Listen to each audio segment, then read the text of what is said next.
that show in Philadelphia for about 8 years. And so when Richard offered me the show, I was a little confused because I wasn't feeling well and didn't seem right. But then, because it seemed positive, I decided to do it.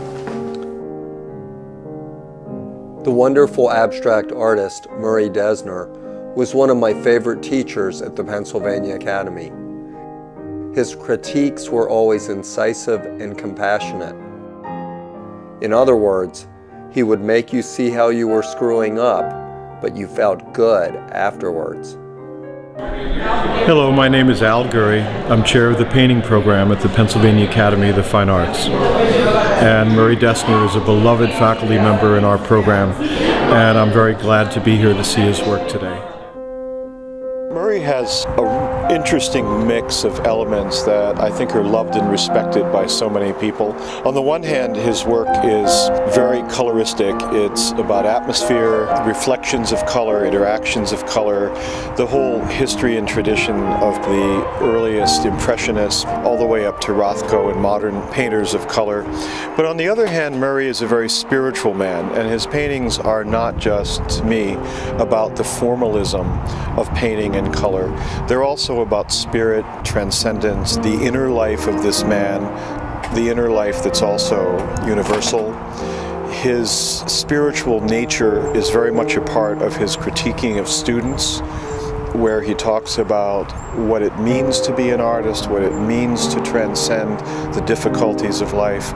That's one of the great things that I love about Murray and his work, and that will also be his legacy that he's giving to all of us.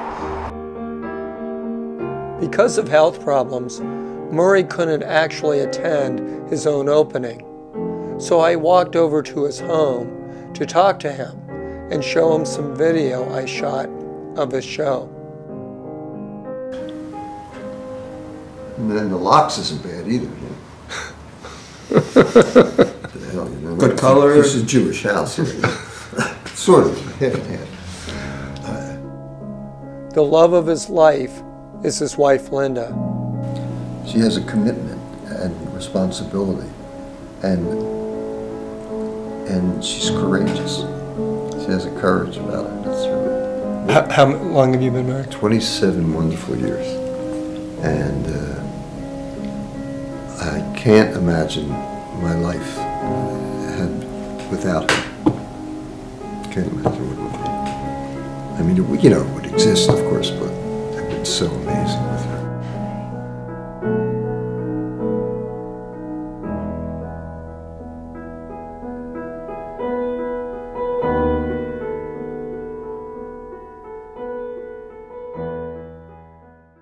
Okay, my name is Doris Parrish, and when I hear even the name of Murray Dessner, I have to smile. I knew Murray when he was 2 years old, and this is in the town of Shamokin, Pennsylvania, a town in the coal region where I always say it's a wonderful town to come from, not to go to, but it was a wonderful town.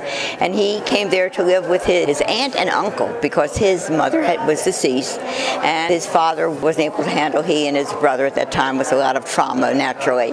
And I was a very good friend of a young girl who was my age who he lived with, and we spent all our time with these kids, Murray and his brother.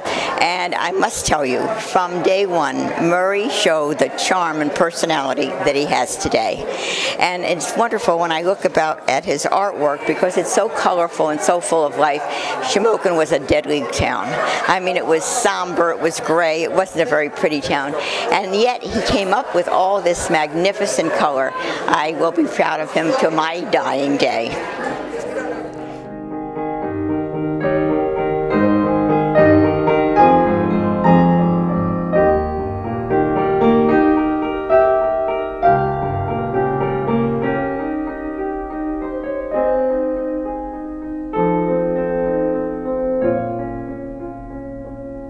Murray's cousin, a college professor named Rick Donner, and I took turns asking him questions about his art. Murray told us he is trying to use a very old painting technique from the Italian Renaissance called sfumato. Didn't Da Vinci come up with that? Yeah. And so I've been sort of trying to see if I could do that in non-objective paintings. So it isn't about turning form, but basically allowing the paint to just sort of float on the surface and to feel like there's dimension and illusion and atmosphere, which is all supposedly a no-no since the late 50s. And so I've been having fun with that. As I've been working on it, I've been getting better at it a little bit, I think. But it's still a mystery to how it works. How different is it from what you did before? Like Because you've always layered, I think. Yeah, but you can see where that has texture. Yeah. And it has a, you know, it's sort of feel the vigor of the paint so that the artist exists painting it. I'm trying to get away from that now. I'm trying to think that, you know, it's a painting when you look at them. But the surface doesn't really matter to me in that way, that you know the existential act of the artist working.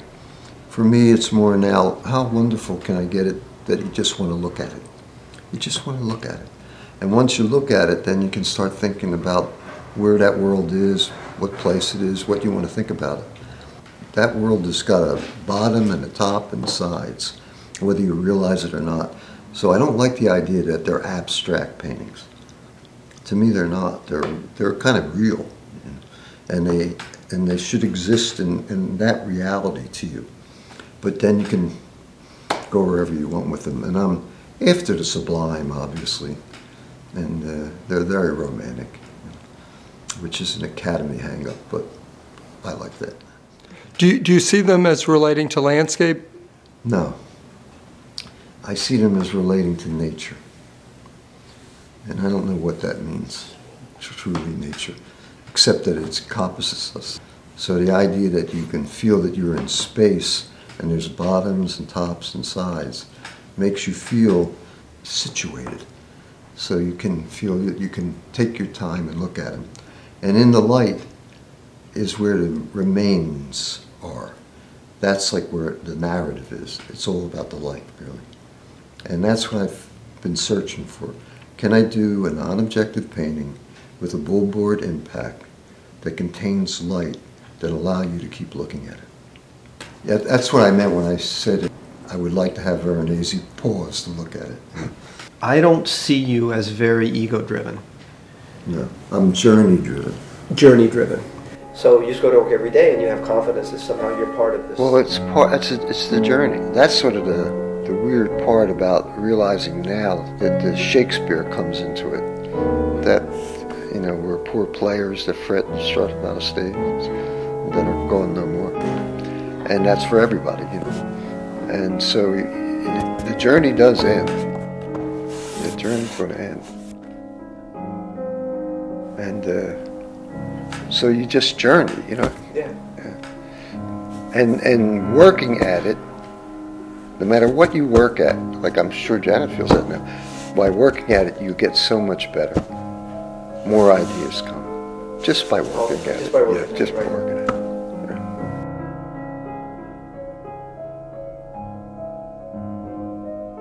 When I was teaching, I would use this statement by Van Gogh, which was, they asked him, how do you become creative? And he said, patience, energetic work, and courage.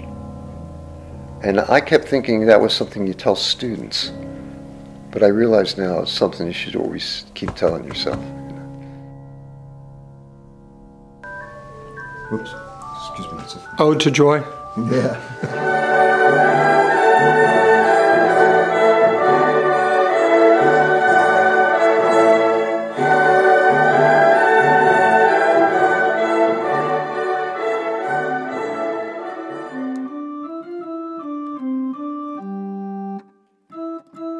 That being sick, I'm not so sure how far this journey can go.